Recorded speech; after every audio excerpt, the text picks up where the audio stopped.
It's so hard to say goodbye to yesterday.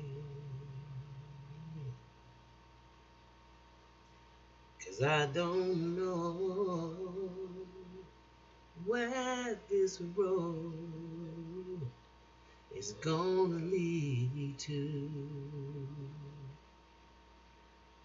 All I know is where we've been and what we've been through. Mm-mm. That was our jam. Good morning, good afternoon, good evening, family. Welcome, welcome, welcome to the Mental House. I am your host, Khadijah. So whatever side of the diaspora that you on, thank you for being there. Thank you for being out there. And I know I've been gone for a couple days, and y'all know that. First of all, thank y'all for being out there. Y'all like second family. Y'all listen to me in the mental house, and I get to come and dump so much garbage. And I'm so thankful for that. I really am. And I think a lot of y'all know or remember, told y'all back here in the spring that best, one of my best friends, somebody I've known, one of my oldest friends, um, had got diagnosed with cancer, and that they were really fighting it, and it was a struggle. Well, they lost their battle with cancer on this past Sunday evening, and he was surrounded by family and friends, so I'm thankful for that. And I think I've been knowing him since I've been like 7 or 8 years old. We went to elementary school together, and our families, and we've just remained friends throughout the time, through the good and bad times. So I want to give a shout out to him, RIP.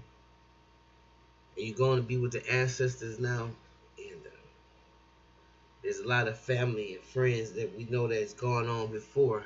I'm sure welcomed you. So you are now in the realms of good company. And I just want to send my condolences to the family. R.I.P. Stu.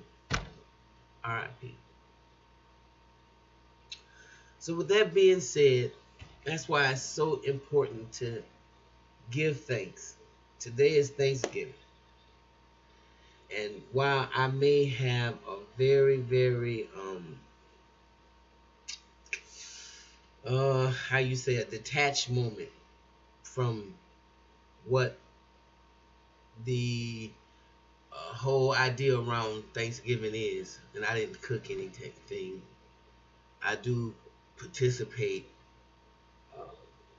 in spirit by paying homage to my Native American sisters and brothers, and I also try to forgive people and give thanks. That's what Thanksgiving has become for me. I try to be as unconformed in my thinking as possible, but I would not deny anybody the chance at love and getting together and being around love, because love is such a beautiful thing. And so being around that and so just basking in love is always powerful. So I would encourage you to do that if you have that opportunity. There are a lot of us who are survivors of narcissistic abuse that when the holidays come around, we're not very comfortable, and we may have the kind of families that we can only be around for 5 minutes and some shit may get started, or if they have too much to drink, some shit may get started, or it just becomes, it's a situation where you're there and you're not there. For those that are under the sound of my voice or who are in that situation, I wish you peace, because some of us are very lonely during the holiday times because of that.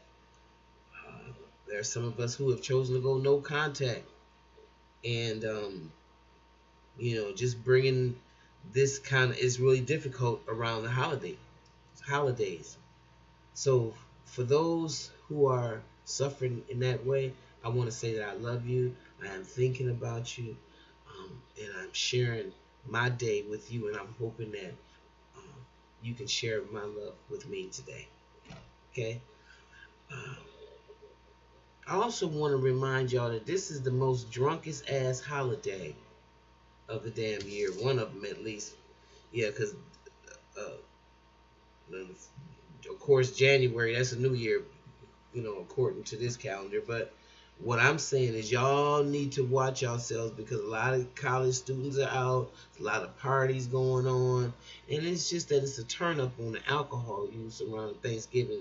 That's when they start getting crunk, as y'all say. So stay away from that damn alcohol. And if you are, get a designated driver. Ain't nothing wrong with you having your spirits if that's what you do, but you need to make sure that you are not, putting yourself and most of all other people at risk. Because I wasn't at your party, and some innocent person may be driving down the street and they shouldn't get smashed because you're smashed. Okay, so keep that in mind.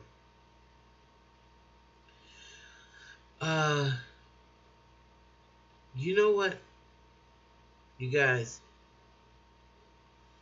This next story that I want to touch briefly on was so pathetic, and it is a story of either extreme mental illness, because I've never heard something so bizarre, and that is the bus driver that had 35 children on his bus that decided to speed and take our most valuable, precious commodities, our most precious resources. I should have said commodities. I should have said resources. Excuse me, y'all. Ooh.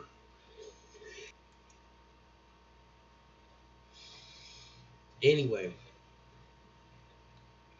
and he crashed by driving with excessive speed, telling the children, according to a lot of published reports, asking the children, I'm sorry, are you ready to die? Now, if this was happened and this can be proven, this man was under some kind of mind control drug. And however, before I say that, make that statement, there were some reports that came back, I think today or earlier, that said that they tested his blood and alcohol, and he didn't have either. They were normal. So this guy was an extreme psychopath. Okay, you guys, you know what? I'm back. The story was so crazy that supposedly the young man, his name was Jonathan or Walker, he, had allegedly, there were some people that said he had drinking problems again. Some people said that he had mental problems. I'm tending to believe that it was probably the first, because there's no way in the world you could do something like this unless you're totally, in my mind, in my opinion, mentally ill. Because the reports again came out, unless they were doctored, because there has been allegedly some complaints with some of the parents saying that they made complaints to the school, especially one of the injured students. One of the parents said she called the school. She wrote letters to the board of directors. She wrote letters to the principal, the driver, and the teacher. And nothing was done. My question still is, unfortunately, the children had to remain in the school. And I'm saying your most valuable resources. And when you pour, this is the ways people take advantage of you. You can't do any better. And she couldn't do any better. And so now she's got to put her daughter or her 3 children on the bus to try to get them educated, which is the law. and you don't know who's driving your child. You may know the teacher, but you don't know the bus driver. And that's why it's okay. It will sharpen you if us, all of us, if we're not financially independent, to learn what it takes, or either hook up with somebody that is homeschooling their child. Once you check out everything, you got to care about these kind of things. You can't subject your children to this kind of madness. There was a parent that said her daughter had a look of terror on her face. Now, I don't know if she said that the daughter's face was like that when she identified her in the morgue. I believe she lost a child there. I couldn't get the gist of it. But if that's the case, then you can already know what that child's spirit was like going out of here to the next level in terror, because she had some driver that was probably seriously mentally ill driving the bus. And this, it's just so sad. So my condolences to all the families that were involved in this, and to lose your child on some foolishness like this is just insane. And